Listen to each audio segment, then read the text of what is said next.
자, 전 시간에 이어서 배임죄가 되지 않는 판례 1번입니다.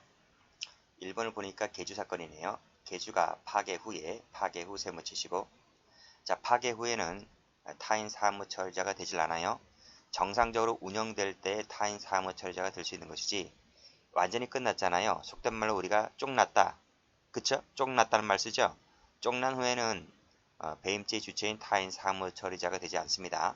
자, 그 밑에 2번 판례도 보시면 청산입니다. 세무치시고, 3번도 보시면 계약이 종료되었다. 세무치시고, 계약이 종료된 후에 하는 그 계산 문제를 정산 삼으라 그러죠. 세무치시고, 이런 것들은 배임죄의 주체가 되지 않아요. 그래서 1번, 2번, 3번을 묶으시면 됩니다. 1번 다시 볼게요. 자, 마치 걔가 존속하는 것처럼 뭐뭐 하는 것처럼 계금을 징수했다라고 하는 것은 사기죄 될 여지가 있습니다. 그렇지만 배임죄가 될 여지는 없다. 자, 됐고 2번 됐고 3번 됐고 다 풀었습니다. 자, 4번 갑니다. 감사 세무치시고, 감사는 배임죄 주체가 안 돼요.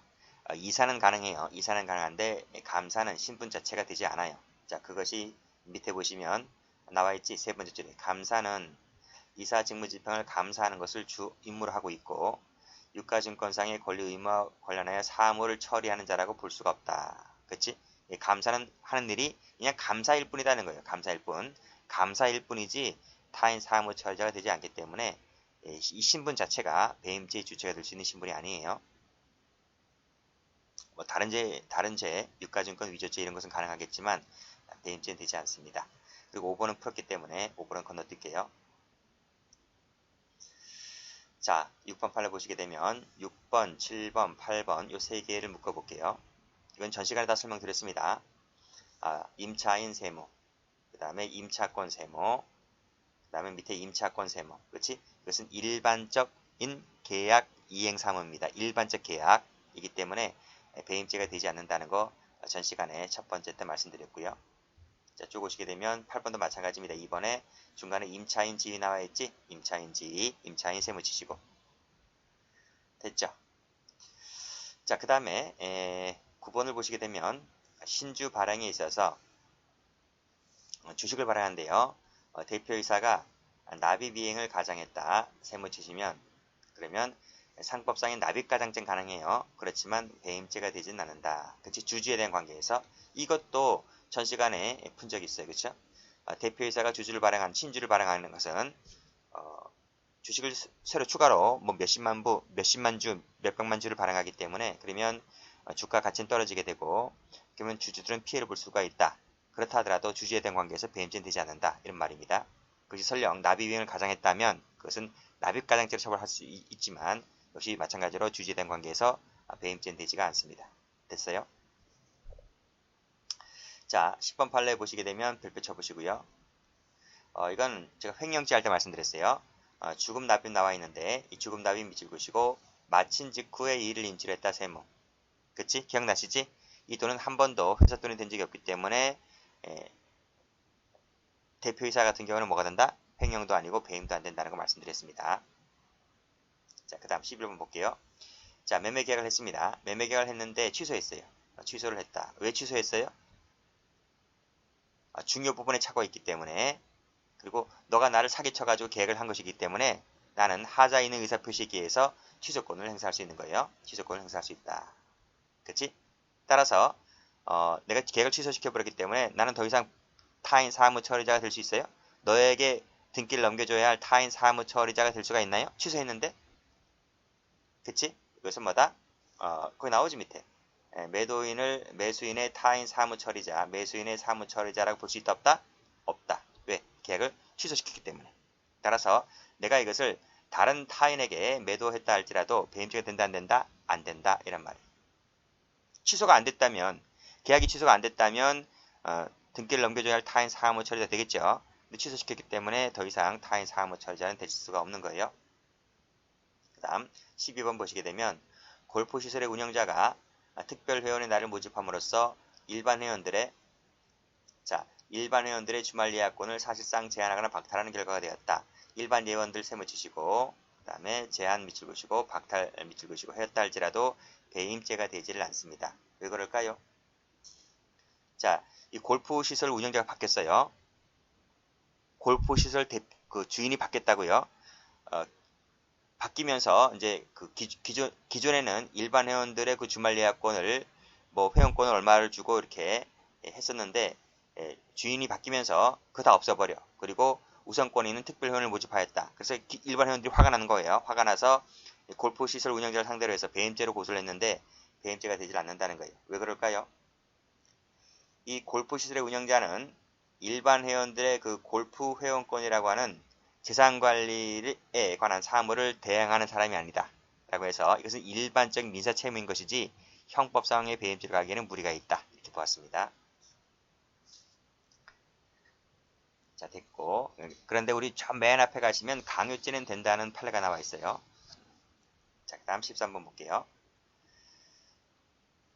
자, 분양대금의 선지금 명목으로 토지 소유권을 이전받은 후 이를 담보로 대출을 받아 이를 임으로 사용했다 했을 때 그 대출금이 공사 목적 범위 내에서 행해졌다면 범인의 세무지시고 배임죄가 되지를 않습니다.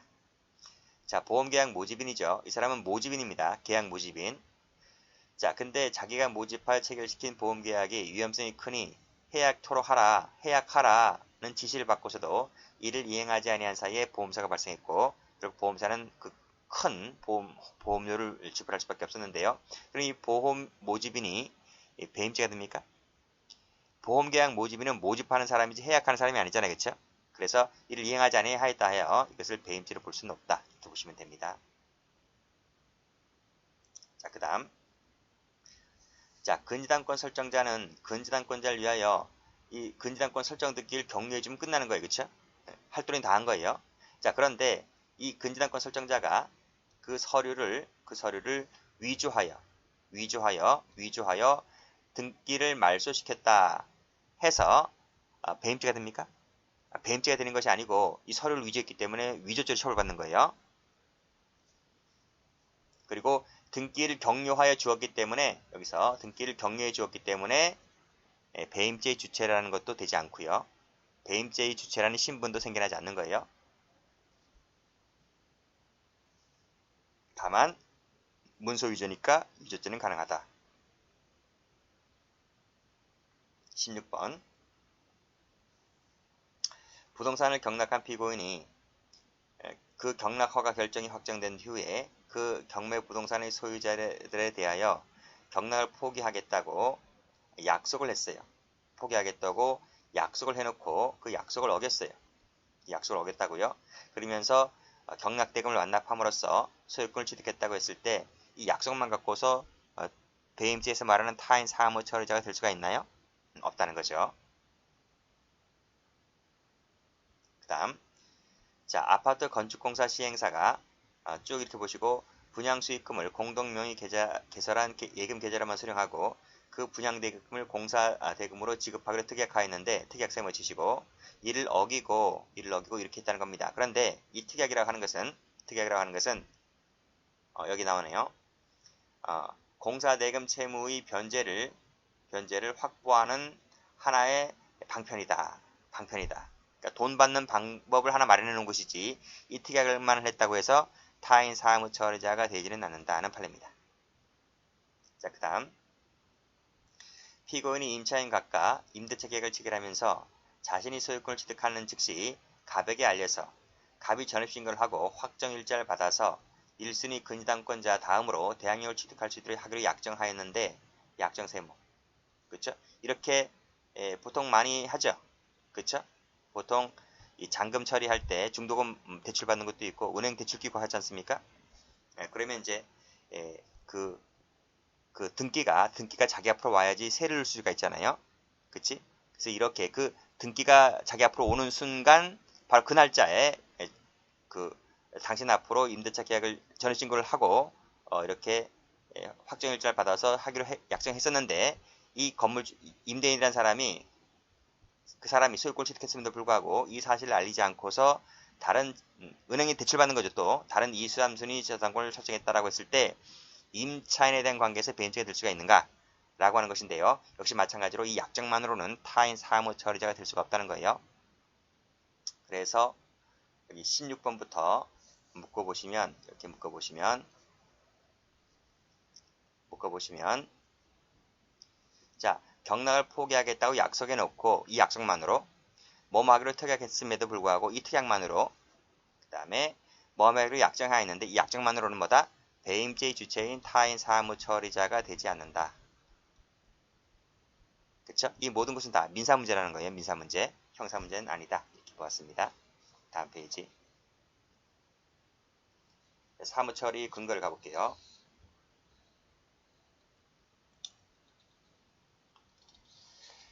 자, 사무처리 근거는 법령 계약을 불문합니다. 자, 사실상의 신임 관계만 존재한다면 사무처리 근거가 될 수가 있어요. 따라서 자, 그 밑에 이 사례가 중요한데 요타 판례입니다. 법적 권한이 소멸된 후에 사무처리도 사실상의 신임관계 존재하기 때문에 배임죄의 주체가 될 수가 있다는 거예요. 해임된 후도 마찬가지죠. 회사에서 잘렸습니다. 그럼 후임자한테 사무인계를 해줘야 될 거 아니에요. 근데 기분 나쁘다고 사무인계를 안 해주게 되면 그래서 회사에 손해가 나면 그것이 배임죄가 되는 겁니다. 이 두 가지 잘 받으시고요. 자, 밑에 판례 볼까요? 밑에 판례 나왔네요. 자, 밑에 판례 별표를 쳐보시면 자, 중간에 법률의 규정, 법률행위, 관습, 사무관리에 의해서도 발생할 수가 있다. 법적 권한이 빨간색으로 소멸됐대요. 권한이 소멸되었다. 동그라미. 해임되었대요. 해임 동그라미. 해임된 후 인계 전에도 역시 배임죄에서 말하는 사무처리자가 될 수가 있다. 2번에서 해임 동그라미. 자, 주택조합 정산위원회 위원장이 해임됐잖아요. 잘렸잖아요. 근데 기분 나쁘다고 해서 업무 인계를 거부하고 있어요. 근데 지금 소송 중이란 말입니다. 후임자에게 이러한 제소 사실을 알려줘야 함에도 불구하고 응수도 하지 않아서 결국 패소 확정 판결 받았다. 패소 확정 판결 받았기 때문에 그 주택조합은 손해를 봤죠. 그쵸? 그래서 이 해임된 이 위원장은 뭐가 된다? 이 주택조합에게 손을 끼쳤기 때문에 배임죄로 처벌받는다는 판례입니다. 올라가시고요. 그러니까 1번 중요한 거예요. 2번도 중요해요. 자, 그러나 그 법률 행위가 선량한 풍속, 기타 사회질서 위반되는 것이어서 당연무효라면 애당초 처음부터 신인관계 발생하지 않는 것이므로 배임죄가 되지 않는다는 판례입니다. 그것이 바로 뭐다? 여기 불린대가를 지속한다. 불린관계 세무 치시고 토지거래 허가구역 내에 내자 세무 치시고 자, 무슨 얘기인지 볼게요. 자, 봅니다. 자, 보세요. 자, 판례에 나와 있네요. 이 판례도 별표. 그쵸? 파란색으로 불륜대가를 지속한다 세무. 파란색으로. 그럼 법이 보호를 해주나요? 안 해주죠. 안 해주기 때문에 애당초 무효인 거예요. 무효인 거. 그래서 배임죄에서 말하는 타인의 사무처리자라는 신분 자체가 애당초 생겨나지 않는다. 그래서 이러한 등기임을 이행하지 않았다 해서 배임죄가 되지는 않는다는 것입니다. 자, 사실관계를 읽어보시면 쉬워요. 자, 다음 페이지. 자, 이 판례도 별표죠. 자, 이 판례는 사실관계 읽어볼게요. 자, 갑은 토지거래 허가구역 내에 있는 토지에 대하여 매매계약을 체결했다. 계약금 중도금을 받았다. 그런데 토지 허가를 받지 못했다 했네요. 토지거래 허가를 받지 못했다. 세무 쳐볼게요. 그럼 어떻게 되는지 아세요? 그러면 이것은 채권적 효력이라는 게 있고 그 다음에 물권적 효력이라는 게 있어요. 전부 다 물권법에 나오는 얘기인데 이 두 가지가 모두 다 무효예요. 무효. 무효다. 이도 무효다. 됐어요? 자, 그럼 채권적 효력이 뭐냐? 계약금 중도금 받은 거 있죠? 이것이 채권적 효력인 거예요. 그리고 이전 등기를 경계해 준 거 있죠? 이게 물권적 효력이에요. 이거를 전부 다 어떻게 한다? 무효시킨다. 토지거래 허가구역 내에서는. 그쵸? 왜 토지거래 허가구역이라는 게 뭔가요? 투기 바람이 부니까 자, 이런 얘기예요. 이게 우리나라잖아요. 그쵸? 우리나라인데 여기에 세종시가 있어요. 세종시. 세종시 행정수도 옮겨간다고 하니까 전국적 투기꾼들이 다 몰려들었잖아요. 그러니까 정부에서 어떻게 했습니까? 이 세종시를 토지거래 허가구역으로 묶어놨잖아요. 무슨 말이에요? 토지거래를 하려면 허가를 맡아서 해라. 근데 허가를 안 내준잖아요. 허가를 안 내준다고요. 그러니까 투기꾼들이 와서 편법을 쓰는 거야. 그치? 그래서 거기 있는 원주민들을 찾아다니면서 계약금 중도금을 주고 이제 뭐 등기를 막 하는 식으로 어떻게 한단 말입니다. 근데 그 모든 것들이 다 뭐다? 토지거래 허가를 결국 받지 못하게 되면 채권적 효력, 물권적 효력, 계약금 중도금 받은 거, 등기해준 거 전부 다 무효시켜버려요. 아시겠어요? 이것은 강행 규정이기 때문에 이 위반 행위를 했던 사람들은 전부 다 형사처벌 받아요. 자, 보세요. 여기서 보시게 되면 토지거래 허가구역 안에 있다 그랬지. 안자 세모 치시고요. 허가를 받은 적이 없대요. 그러면 이 모든 것이 다 무효된다는 겁니다. 그래서 이 사실관계처럼 다른 사람에게 이중으로 매도했다 할지라도 배임죄가 돼야 안 돼요? 안 돼요. 이것이 만약에 토지거래 허가구역이 아니라면 다른 중도금 받고서 다른 사람이 매도를 하게 되면 배임죄 처벌받아요. 그러나 토지거래 허가구역 안에 있는 이 모든 행위들은 전부 다 무효시키는 것이기 때문에 배임죄가 성립한다 안 한다? 성립하지도 않는다. 배신 때린다는 말도 없다. 이런 말이. 아시겠죠? 그래서 다시 앞에 한번 가보시게 되면 자, 여기 불린 대가를 지속하기로 부동산을 주기로 한 약정, 그 다음에 토지거래 허가구역 내에서 토지 허가를 받지 않고 이중매매한 경우 이 모든 것들은 전부 다 당연무효다. 당연무효이기 때문에 애당초 처음부터 신인관계 발생하지 않으므로 배임죄가 성립할 여지가 없다. 이런 약속은 지키지 않아도 된다. 이런 말이에요. 다음 페이지.